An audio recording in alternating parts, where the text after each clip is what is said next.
বিজ্ঞান বলে একজন প্রাপ্তবয়স্ক সুস্থ পুরুষ একবার সহবাস করলে যে পরিমাণ বীর্য নির্গত হয় তাতে 40 কোটির মতো শুক্রাণু থাকে। লজিক অনুসারে মেয়েদের গর্ভে যদি এই 40 কোটি পরিমাণ শুক্রাণু স্থান পেত তাহলে 40 কোটি বাচ্চা তৈরি হতো। এই 40 কোটি শুক্রাণু মায়ের জরায়ুর দিকে পাগলের মতো ছুটতে থাকে।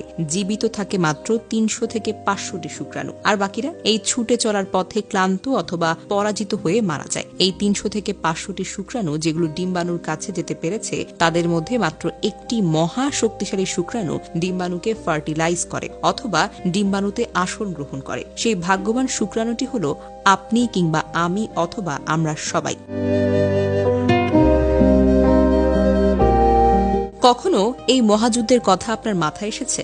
আপনি যখন দৌড় দিয়েছেন তখন ছিল না আপনার চোখ, হাত কিংবা পা কিংবা মাথা, তবুও তো আপনি জিতেছেন।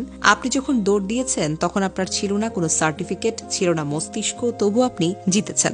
আপনি যখন দৌড় দিয়েছেন তখন আপনার ছিল না কোনো শিক্ষা, কেউ সাহায্য করেনি আপনাকে, তবুও তো আপনি জিতেছেন। আপনি যখন দৌড় দিয়েছেন তখন আপনার একটি গন্তব্য ছিল, সেই গন্তব্যটিকে উদ্দেশ্য ঠিক রেখে একা একাগ্রচিত্রে দৌড় দিয়েছিলেন। শেষ অবধি আপনি জিতেও ছিলেন। বহু বাচ্চা মায়ের পেটে নষ্ট হয়ে যায় কিন্তু আপনি মারা যাননি, পুরো 10টি মাস পূর্ণ করতে পেরেছেন। বহু বাচ্চা জন্মের সময় মারা যায় কিন্তু আপনি টিকে ছিলেন। বহু বাচ্চা জন্মের প্রথম 5 বছরেই মারা যায় কিন্তু আপনি এখনো বেঁচে আছেন। অনেক শিশু অপুষ্টিতে মারা যায় কিন্তু আপনার তেমন বড় কিছুই হয়নি। বড় হওয়ার পথে অনেকেই দুনিয়া থেকে বিদায় নিয়েছে কিন্তু আপনি এখনো বেঁচে আছেন। আর আজ আপনি কিছু একটা হলে ঘাবড়ে যান, নিরাশ হয়ে পড়েন। কেন বলুন তো? কেন ভাবছেন আপনি হেরে গেছেন? কেন আপনার আত্মবিশ্বাসটা হারিয়ে ফেলেছেন? কেন আপনার বন্ধু বান্ধব, ভাই বোন, সার্টিফিকেট সবকিছু আছে, হাত পা আছে, শিক্ষা আছে, প্ল্যান করার মস্তিষ্ক আছে, সাহায্য করার মানুষ আছে, তবুও আপনি আশা হারিয়ে ফেলছেন?